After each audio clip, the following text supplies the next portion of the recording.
అంటున్నారు. కాబట్టి దయచేసి కేంద్ర ప్రభుత్వం ఎప్పటికైనా తెలంగాణ రాష్ట్రానికి రావాల్సినటువంటి హక్కుపూర్వకంగా విభజన చట్టంలో ఉన్నటువంటి పద్ధతులన్నింటినీ కూడా అమలు చేయమని చెప్పి ఎన్నోసార్లు అడిగాం.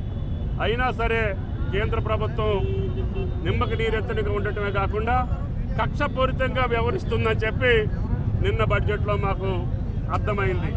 కాబట్టి దయచేసి పక్క రాష్ట్రాలకి చేయొద్దని మేము అంటలేదు, కానీ దాటితోటి పాటు తెలంగాణ రాష్ట్రాన్ని కూడా చూడాలని చెప్పి ఆ బాధ్యత ప్రధానమంత్రిగా మోడీ గారి మీద కేంద్ర ప్రభుత్వం మీద ఉన్నదని చెప్పి మేము డిమాండ్ చేస్తున్నాం.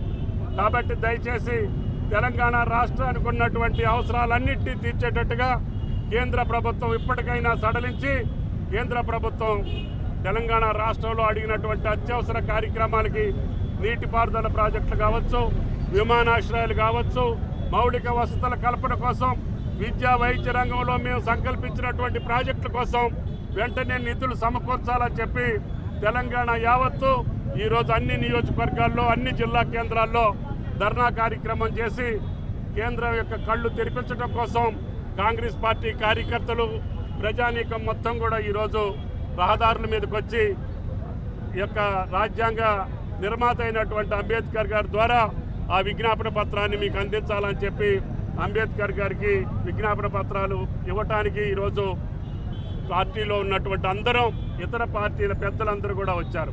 కాబట్టి దయచేసి మీరు చేసే తప్పును ఇప్పటికైనా గుర్తించి ఇటువంటి విధ్వంసకరమైనటువంటి వినాశనకరమైనటువంటి శత్రుత్వంతో కూడుకున్నటువంటి రాజకీయపరమైనటువంటి నిర్ణయాలు మోడీ ప్రభుత్వం కేంద్ర ప్రభుత్వం తిలోదకాలు ఇవ్వాలి.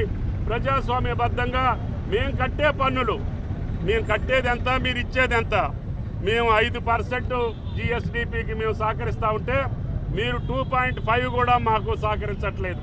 కాబట్టి దయచేసి భారతదేశం మొత్తం కూడా అభివృద్ధి జరగాలి.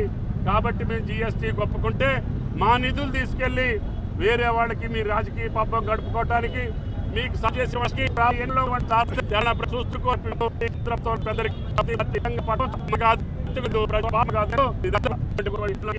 చూస్తూ